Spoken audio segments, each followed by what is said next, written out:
My name's Graham Russell. I'm the Managing Director of HSC Technology Group. We are an ASX-listed technology company that provides assistive services and technology solutions to the aged care sector. Today, I'm very excited to welcome a special guest.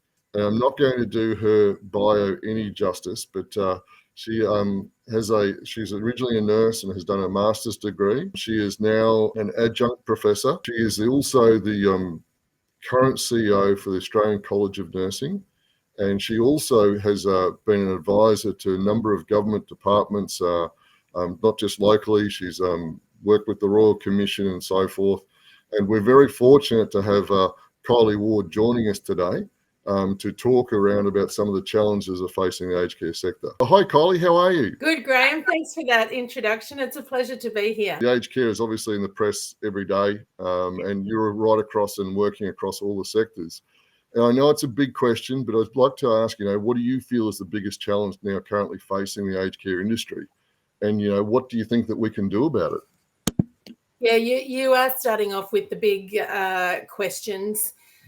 There's so many challenges facing the aged care sector. I think first and foremost, we've got an informed consumer. I think that the world has changed from, 50 and 100 years ago, where people who are becoming older Australians are expecting more. They've got more access to technology and information. And I think that they want to age and grow older in a different way to perhaps what we're used to. And I'm not sure that the sector has kept up. And certainly years ago, when the sector shifted from a clinical model of care to a social model of care, they stripped out all of the essence of the medical, but particularly nursing profession, but didn't really understand the complexities and comorbidities of why people went into residential aged care facilities. And Graham, I'll start by saying that residential aged care facilities used to be called nursing homes, and that's because they were always staffed by nurses, and people required a certain level of nursing as well as all of the lifestyle elements of where they needed to live. So we've got not enough staff. We've got the care delivery not meeting expectations. We've got under-resourcing, not only in the human resource component, but financially. And I think as Australia is a leading first world nation, we need to rectify this urgently, and we need to allow people to grow older, whether it's in their home or in a facility, with dignity and grace, and provide them the care that they deserve with increasing vulnerabilities and comorbidities. And Kylie, I concur is that I found exactly the same thing, like being in the space sort of, I suppose, on the tools with the technology on the ground is that I suppose over time is that you're right, it was a nursing home. Yep. And I suppose initially is that there has been some positive shifts that I've noticed is that we've moved from nursing as far as patients to now as residents, which has been a positive. But I then have seen it's gone so far is that we don't have that qualified, nursing staff on the floors that are actually identifying some of these challenges and issues. And so we've got this skill gap that, I've mentioned before is that I've seen a lot of nurses leaving the sector. And I think, from what I'm seeing report-wise is that obviously staff engagement's at an all-time low. And they're saying is that like 1 in 5 nursing staff are looking at resigning because I think the average age of nursing and aged care is around that 55. Is that what you're seeing as well? Yeah, the average age of a nurse, a decade ago used to be 47 and then it reduced to 44. So we're actually doing quite well because GPs are 55, surgeons were in their 60s. So so the profession as a whole is sort of around that mid-40s, but then who's working in aged care is, a little bit of an older demographic. And Graham, if I may, you mentioned that I'm a registered nurse. I'm very proud to be, and certainly very proud to be the CEO of the Australian College of Nursing. And so we're always looking nationwide at the whole country and the health needs of the country, wherever they need care delivered. And really, whether you're working in the hospitals, residential aged care, or in the communities, the life of a nurse or a clinician now, unless you're in maternity or in pediatrics, you will be looking after people who are at that gerontological stage of nursing. So it's a really important area that all nurses and all clinicians understand that they need to be educated about. But I got my first job in a nursing home, Governor Phillip nursing home, when I was 25, which is more than half my life ago. And was a Nightingale kind of, residents lived there, or patients at the time, but they were in that ward concept. So it's been great to see the accommodation changes and the evolution over time, but the staffing never changed. And in fact, it deteriorated significantly, where some providers were more worried about the property development and real estate rather than good clinical governance. And what that meant for nurses like myself, and even 10 years ago, I was still working in doing agency shifts in aged care to keep my skill set. You used to be able to have strong visibility of the people that you were caring for. And then they build these great buildings, which is fabulous, but they don't accommodate the staffing. And so as a registered nurse, you're walking in to wings and floors and all of your residents behind closed doors. But when you're the only registered nurse on for high acuity residents, and maybe 30 or 40, but the facility has only you, and there's 100, 200 people living in those facilities, one call takes you away from the care that you need. And that's a real challenge. So whilst I really am pleased, and we've given evidence in the Royal Commission and Senate inquiries, I'm pleased to see that this government is going to implement 24/7 one nurse on every shift, but that's only an absolute baseline. That will not be enough for sustainability long term, and those people requiring care will deserve much more, but so will the nurses and the clinicians working in this space. And so you mentioned skill and skills mix. My background was intensive care training, and so that served me very well in aged care, that I had that high skill set to then take into the aged care sector, because you don't have another colleague around you to bounce any ideas off. And I think that this is one of the things that people don't realise. It's quite isolating, it's lonely. You're talking to the GPs or other professionals during the day, but they will come in and out in the care that they deliver, and maybe even at the end of their day you'll talk to a GP about some care. But the communication is challenging. It's certainly why technology becomes so important, and how any role that a nurse has in aged care, they're going to be absolutely in demand to support the residents and their families. They'll only be staffed for the number of residents, but we will be talking to relatives and friends and loved ones, and all of that is very important in giving everybody peace of mind. So a nurse isn't a nurse. I think some people think that we're portable and we're a numbers game. I absolutely dispute that. We need to be highly skilled and highly trained. So someone early in their career couldn't possibly be compared to somebody who's got a wealth of experience. And that's the challenge when 1 in 5 nurses are going. It's likely to be those with an enormous amount of experience. And that's a huge concern for everyone. Yeah, definitely. Well, that's what I think, is that we saw so many recommendations out of the Royal Commission, but in particular how the sector really did need to implement technology. And I think that really alludes to the point that you were making, Kylie, is that you're right. We've moved from the patient to that more resident environment, which I'm a big fan of. Obviously people want their privacy, and this also improves resident safety, but it limits the level of visibility. And I think that's where technology can play in, and what we're trying to obviously facilitate and educate the sector about is that how we can use IoT sensors and small sensors to give some visibility of what's actually happening for each resident, but also respecting their dignity. So like, we don't believe in cameras, but for the very littlest things, like we put, for example, a vibration sensor on the toilet. And so that helps us obviously indicate how many times the resident has been to the toilet. So it helps us obviously identifying to the care teams that this resident might have a UTI, or also may have been constipated. And so, before we hit to a level of delirium, which, as you're saying, with only one experienced care nurse on staff, might miss some of these things. As you're saying, like, we're going 10 stories high and 3-story blocks and all sorts of stuff. That compliance piece becomes very concerning, I think, for all involved.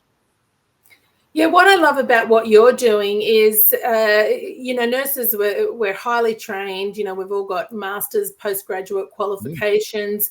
We've seen at the Australian College of Nursing, I thought that we're a college. We graduate, tens of thousands of postgraduate nurses in their studies. I thought that might have decreased over the pandemic. And in fact, in some of our education streams like immunisation, we got tenfold increase. And I was just so humbled at the ability of the nursing profession not only to step up and do their civic duty through the pandemic, but get educated at the same time to be able to deliver for the communities that they serve. So with a highly skilled, highly educated workforce, but very limited numbers, what we need is the environment to be as enabling as possible for that skilled professional. And we know that most of the workforce, at least 70%, are made up of assistants or unregulated healthcare workers. We would like to see them regulated because for the most part, most of them are doing a brilliant job and should be getting access to training and should be having some governance. The Royal Commission did show not everyone working in aged care is doing what they're supposed to, and it did expose the neglect that's happening, and then those people should be on a register and shouldn't be employed anywhere else to protect all communities. But the importance that technology brings is that as a registered nurse, what I want for myself working in this environment and every registered nurse is to be able to, I think, let me take one step back. Why would somebody go into nursing as compared to any other clinical profession or any other profession that is offered in society? So those people who choose to do nursing, we go into nursing because we want to make a difference. We want to help people probably at their most vulnerable. And we're very driven by a life of service and caring and compassion. So consumers expect us to be competent. That there's nothing exceptional about that. We should be doing our job. What makes nursing the most always the most respected and highly regarded ethical profession is the extra that we give, that the extra personally that we bring to our roles, to our profession. And that requires time to sit with a resident, to sit with their family, to hold a hand, to shed a tear, to listen, to educate, to support. And in residential aged care, as in anywhere, we're working with people who maybe have fully functioning cognitive ability, but quite often do not. There's cognitive impairment, dementia, there's all sorts of different elements going on. And that assessment and monitoring and maintaining as healthy a lifestyle as possible is very important, but not when you've got no assisted technologies to support you. And with not enough workers in aged care, we have to move to technology to be able to give us the prompts and also working with the caregivers. They're doing the absolute best they can, but that Certificate 3 training only allows so much. And then so as a registered nurse or as a registered licensed professional, however we can be supported to make sure we don't miss anything, we provide care, that everything in the back room and the engine room is enabling us to do our job, so that our interface of the communication that we give not only to residents and their families is paramount. The last thing anyone wants to do when they sign up and study to be a nurse is sitting at the desk doing tons of paperwork or being worried about what you're missing out on. And I think that's part of my concern, I suppose, part that we feel, we believe in what we're doing around the purpose of what we're trying to do as assist is that we're seeing that nearly on, and I don't know if you concur, but we're seeing nearly about 23 to 30% of each shift is actually spent taking notes and writing information down, which is obviously important around the care plans and that information so that can be passed through from shift to shift. But we see that through technology that we can actually autonomously collect some of that information and automatically pass it through. Like I think I've shared with you, Kylie, that sensor that we put under the leg of the bed that replaces bed mats. Yeah. It improves dignity, but it monitors how well the client's sleeping, how many times they're getting out of bed, how long they've been away from the bed and so forth. And it helps, obviously, preventing falls and so forth. having that data collection, which is automatically collected, stops having so many, like, how did you sleep last night? How many times you've been to the toilet?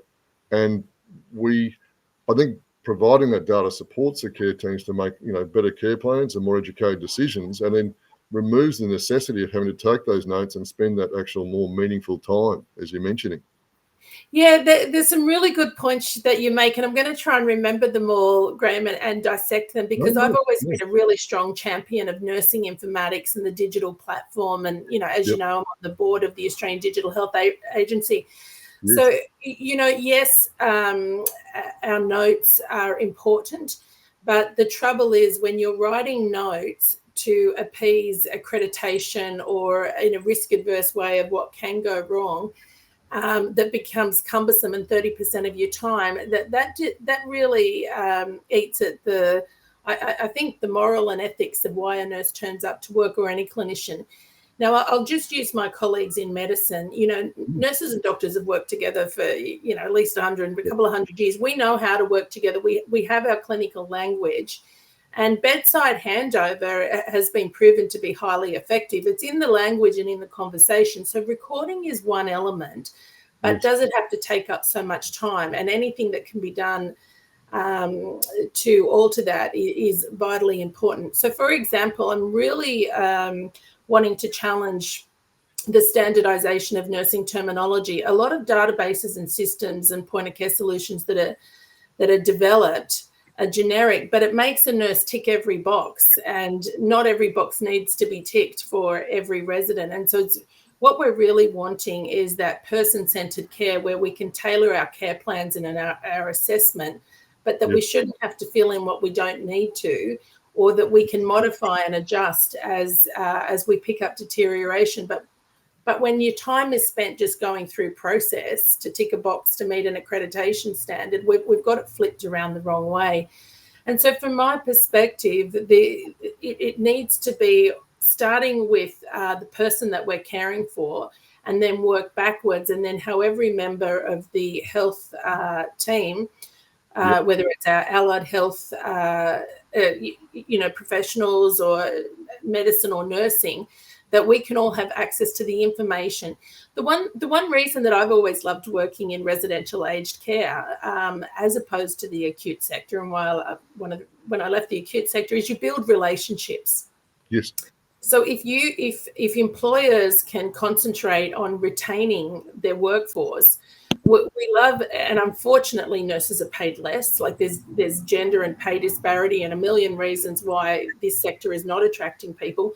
But for the brilliant clinicians, and I'll speak for nurses that do work in this sector, that we've got relationships. So you don't have to, like in ward nursing or other nursing, you're usually like having to get to know a full case history than every day you turn onto your shift. Cool. The beauty is that we often have a really good extensive understanding of the dynamics of the people that we're caring for and their family, and this wealth of tacit knowledge that then helps with our assessments. You get that continuity of care, which is important. So important. And the relationships, that's meeting someone new and they change every shift in different sectors is quite challenging. But for a lot of us who stayed in aged care or were committed to continuing to work in this sector, was around the quality of the value of the work, because nurses have not been respected in their pay and conditions. Absolutely. For the most part. So why do nurses come, and why do people work in this sector? It's because we're fundamentally, all professionals that work in this sector are fundamentally good people who want to make a difference. It's a greater purpose, absolutely, of looking at and saying after our most vulnerable. And I think the technology needs to align with that same process. Like I'm coming obviously this from a technology aspect, but the thing is that it's not about putting more buttons and boxes and so forth. Like when a resident moves into residential aged care, in a lot of cases they don't need a lot. But unfortunately, obviously, as we deteriorate, the technology then can be added. So, for example, like we do a number of things, like with dementia wandering, for example, we have a tag that's embedded in the clothes. So if we have a person with a dementia wandering risk, is that if they go to an exit door, we'll send an alert to the care teams. So that's sort of an example of not having to be everywhere, but using technology to assist. Another one that's used a lot is like time-sensitive medication.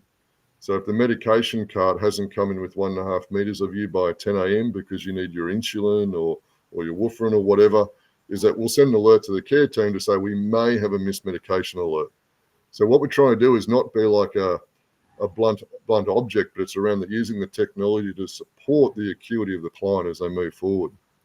Can I just make a comment to that, Graham? Because what you're doing is brilliant. Because I don't think people have any kind of idea, unless you work in this sector, how many interruptions a nurse gets.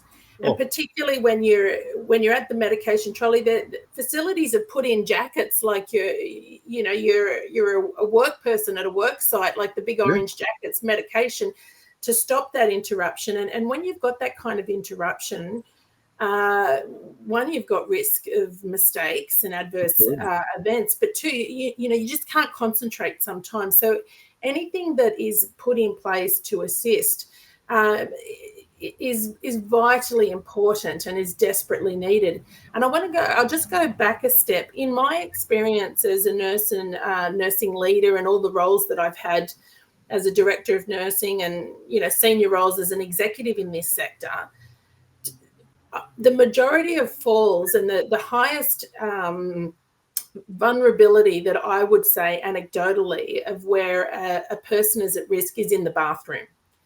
And no matter how many times I've looked and assessed data, particularly to falls and skin tears and everything that comes from that, is often when a resident is trying to save our time because they know we're busy and trying to get themselves into the bathroom. So all of that sensory equipment is vitally important, because even with your assistants in nursing or caregivers or PCAs, however when you call them, you can't be everywhere at once. And so to have that kind of sensory information or predictive technology that assists us.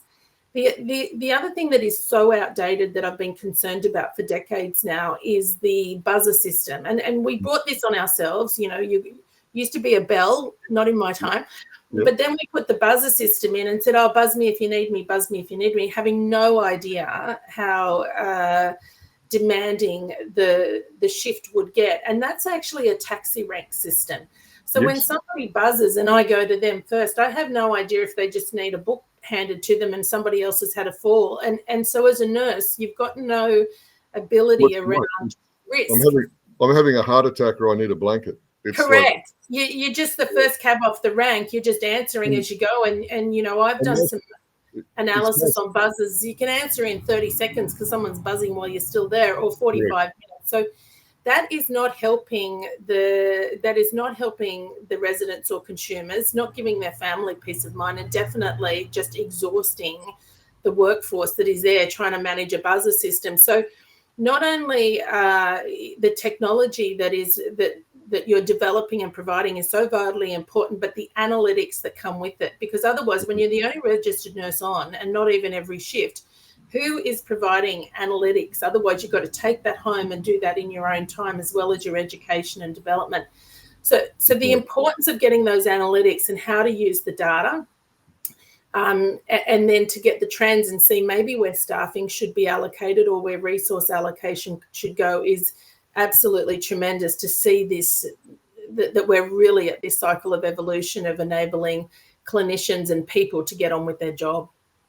Well, thanks, Kylie.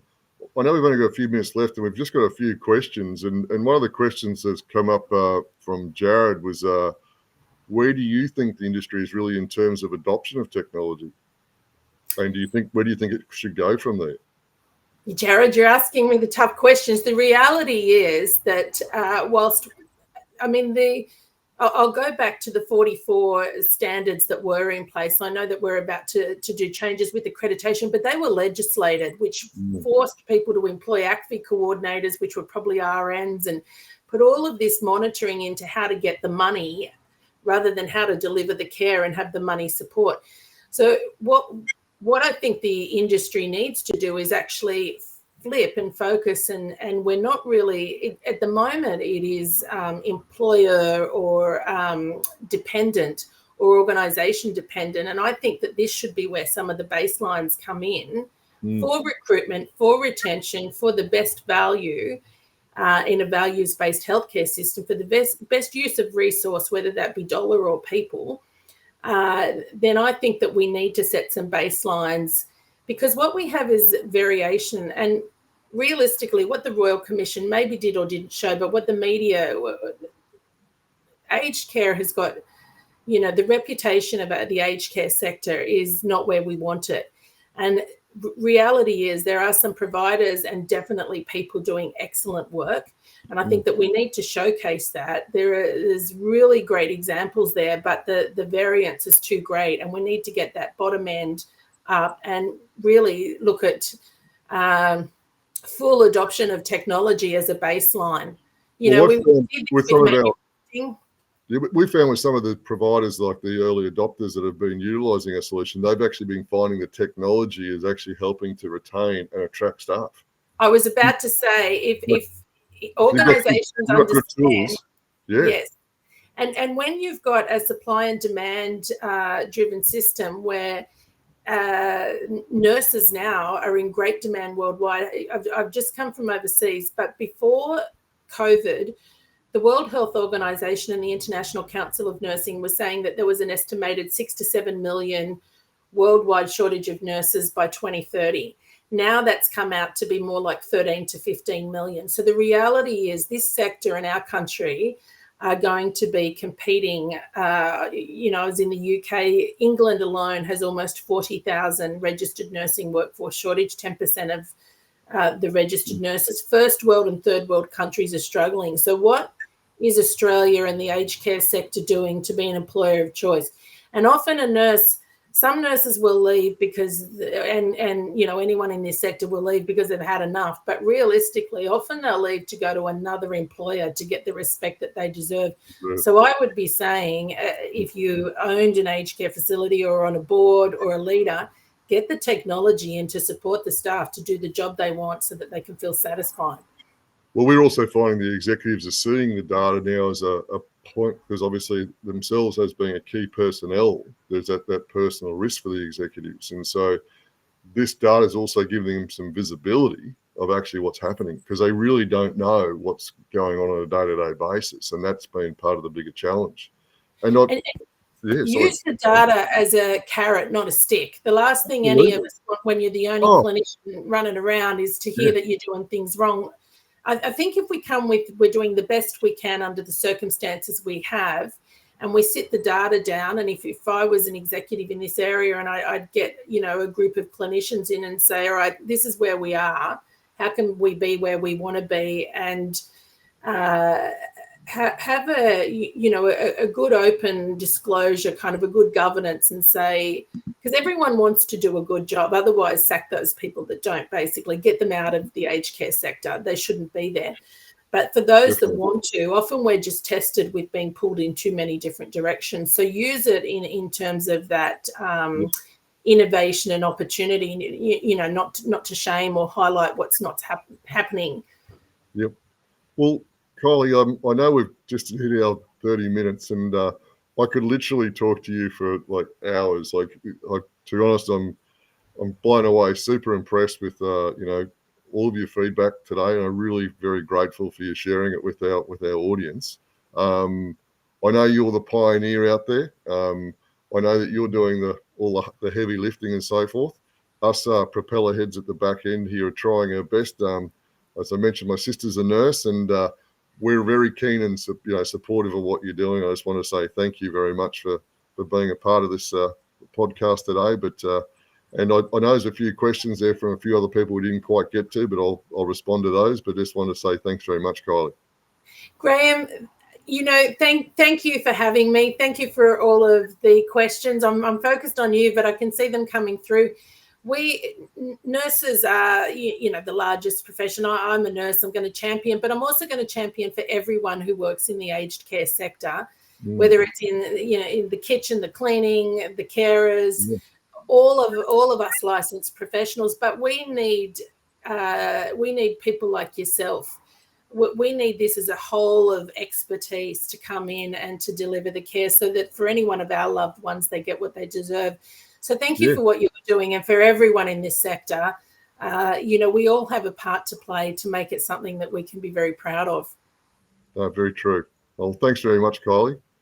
Have a great week, and we'll talk soon. Half an hour went fast. It's been a pleasure. No, it didn't ever. Wow. Thank you. Thanks. Thanks very much, everyone, for coming along.